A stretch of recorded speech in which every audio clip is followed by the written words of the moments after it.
Hey guys, what's going on? Dit Commando here. Welcome to the channel, troops. It's really good to have you here. Today we're going to be reacting to the SCP Foundation explained by Infographics, a fantastic channel, my personal favorite, and I hope you enjoy it, guys. I don't really know much about SCP Foundation, so hopefully this video is going to give a bit of insight, and I'll be reacting to a bit more of their content very soon. Before we get into it, please like, share and subscribe to the channel. In doing so, you're helping me out, a former Royal Marines Commando. And yeah, I'll see you in the comments, guys. Peace. In an undisclosed location, a woman is being tortured. The methods of her abuse are too horrific to be described, and her torturers are death row prison inmates, the absolute worst of the worst. This woman's torture is constant, and procedures are put into place to make sure she never becomes accustomed to the pain. If ever her torturers express sympathy toward their victim, their so basically give her a shot of drugs or something to calm her down. superiors will have them removed and replaced. If they try to rescue her or put her out of her misery, they themselves will be shot without hesitation. The woman being tortured is known only as SCP-231-7, and worst of all, she's pregnant. The cause of her eternal torture? The SCP Foundation. And you'll be shocked to learn that when all is said and done, these are the good guys, because if they ever stop their brutal treatment of SCP-231-7, a treatment codenamed Procedure 110 Montauk, she'll give birth to a creature that will destroy the world as we know it. This is just one of the many examples of the objects and entities under the watchful eyes of the SCP Foundation, a mysterious group that strives to achieve greater good by any means necessary, and we do mean any. What you're about to hear is above classified, and be warned, what is heard can never be unheard, unless of course the Foundation gets its hands on you. So what is the SCP Okay, that's pretty freaky, I must say. Foundation? In the most basic sense, the group's mission statement is right there in the SCP acronym. Secure, contain, protect. It's the task So like Ghostbusters or something.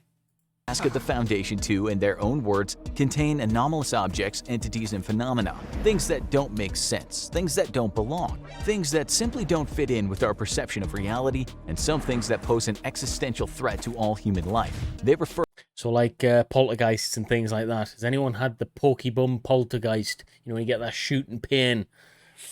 Tell you what, you've got to be careful with that pokebum poltergeist.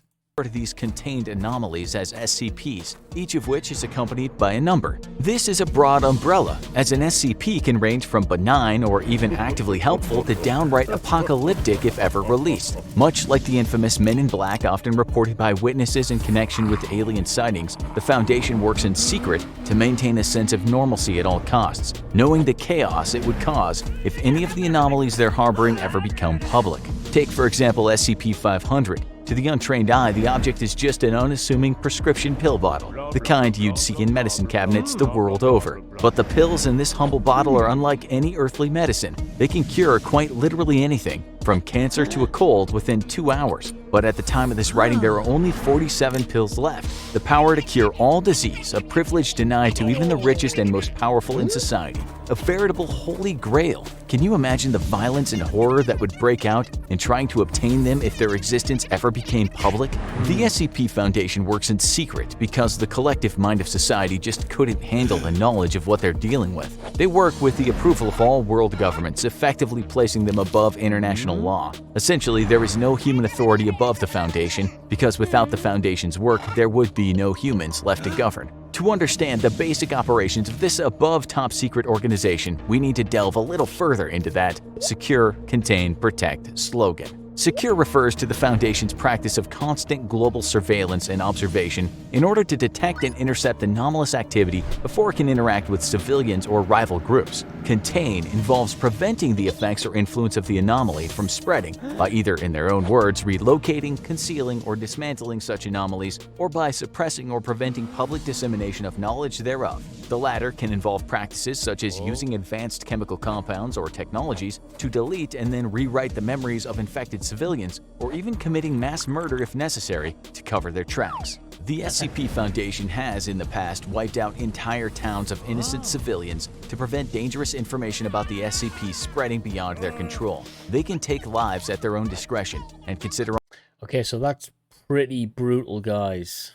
almost any crime to be permissible when the alternative is Armageddon. And finally, protect pertains to all operations meant to protect mankind from the SCPs, up to and including neutralizing and destroying them when possible. Some SCPs, such as the infamous SCP-682, a nigh indestructible genocidal reptilian, have proved to be almost impossible to destroy. Research is ongoing in many cases, as the Foundation explores any and all possible methods of reducing the threat of more dangerous SCPs. In order to help them categorize the thousands of strange and horrifying anomalies under their watch, the Foundation has created a system that organizes the SCPs based on the difficulty of containing them. The first of the primary object classes is Safe, pertaining to SCPs that require little, if any, resources to safely and properly contain. Examples include the previously mentioned SCP-500 pill bottle and SCP-999, a benevolent blob of gelatinous orange matter. SCP-999 has a playful, almost dog-like personality and causes feelings of happiness and euphoria in whoever or whatever it touches. It's even been used by the Foundation as a pacification tool to reduce aggression in other SCPs. The second primary object class is Euclid, which refers to any anomaly that requires more resources to contain completely or where containment isn't always reliable.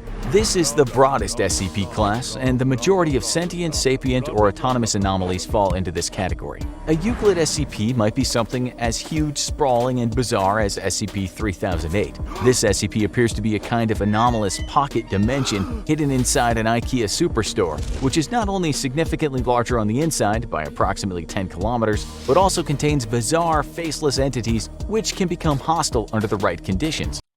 Yeah, this is crazy, guys. Probably is the most mental stuff I've ever reacted to be honest with you. It's probably going to take me about 25 videos to kind of get to understand what SCP Foundation actually is, but it's pretty much like Ghostbusters, isn't it, really? A Euclid SCP can also be something as seemingly innocuous as SCP-294, which appears to the untrained eye to be a standard coffee vending machine. However, unlike any other coffee machine... Oh, it's not just any coffee machine, though. This vending machine, it knocks out 2 for a pound, guys. The input system on SCP-294 is a QWERTY keyboard. This SCP can manifest any liquid typed in on the keyboard, from standard drinks like coffee and beer to more esoteric compounds like sulfuric acid and disease-infected human blood.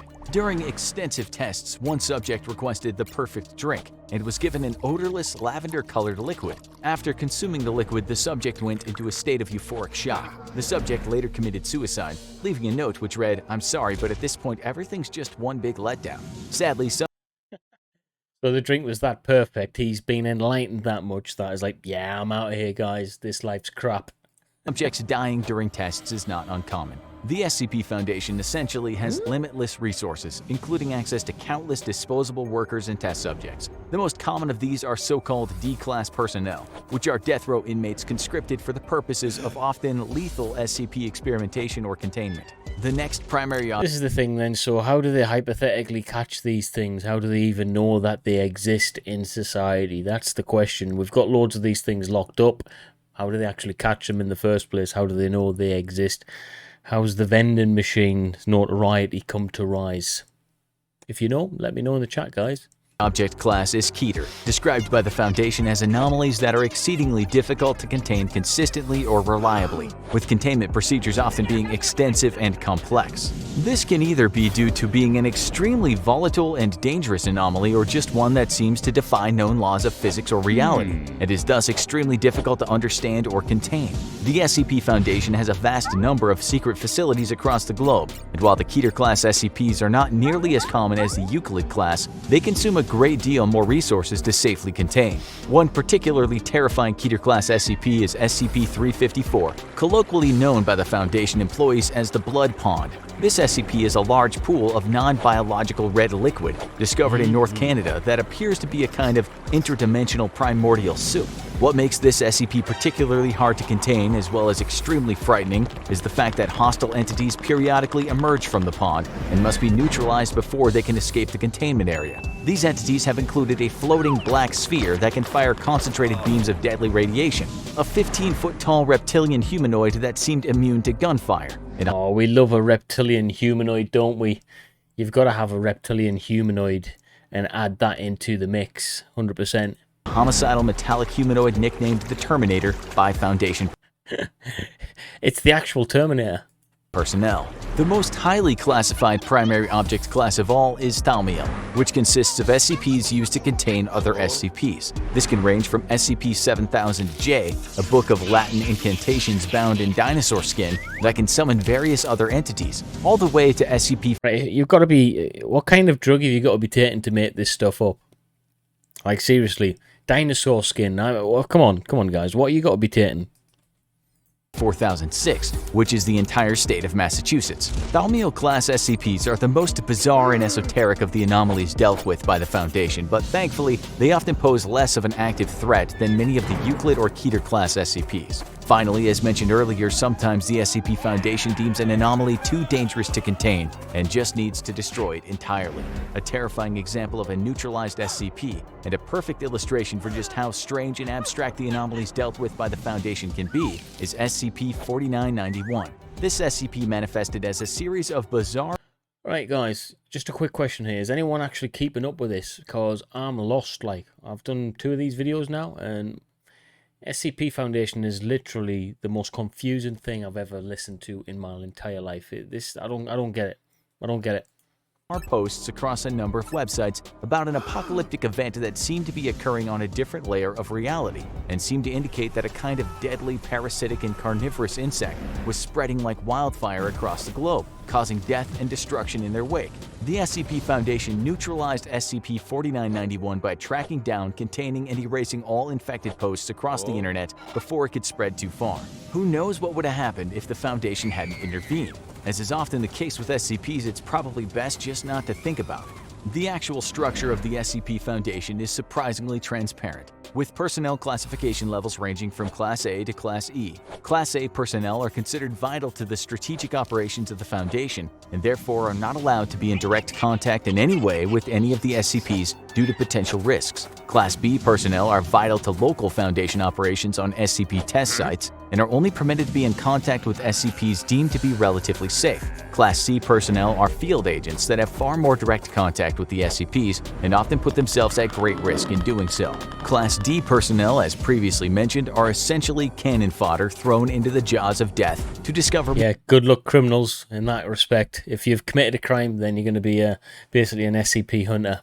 More about the more dangerous anomalies on the SCP roster. And finally, Class E personnel are personnel that have been already exposed to the potentially dangerous effects of an unknown anomaly. Class E personnel are placed into quarantine until they're deemed fit to return to work or terminated, depending on the results of their observations. In terms of actual roles in the SCP Foundation, the top of the pyramid are the O5 Council members, Class A personnel who have total clearance and oversee all Foundation operations. Below them are Site Directors, who manage the various physical Foundation facilities across the globe and report back to the O5 Council. On-site, researchers and containment specialists work together to better understand and combat the anomalies being housed at their particular facility. They're kept safe by the hard work of veteran security and tactical response officers ready to lay down their lives to prevent more dangerous SCPs from ever escaping and reaching...